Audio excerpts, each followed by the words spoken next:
Ang mabuting Samaritano. Isang araw ay may lumapit kay Jesus na isang eskriba na dalubhasa sa kautusan upang siya ay subukin. Tinanong niya si Jesus ng, Ano ang kailangan kong gawin upang magkamit ng buhay na walang hanggan? Ano ba ang nakikita mo sa kautusan? Ano ba? Ibigin ang Panginoong Diyos ng buong puso, kaluluwa at lakas, at ibigin ang kapwa gaya ng sarili. Sino ba ang aking kapwa?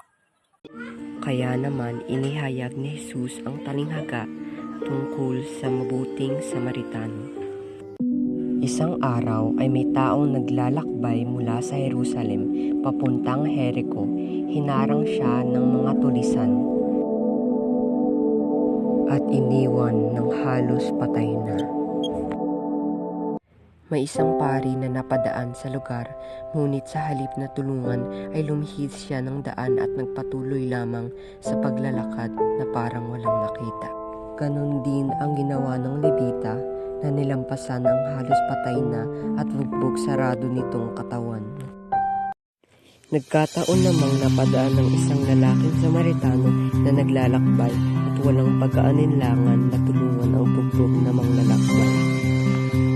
Agad naman niya itong inuwi sa kanyang tahanan upang ihilom ang katawan nito.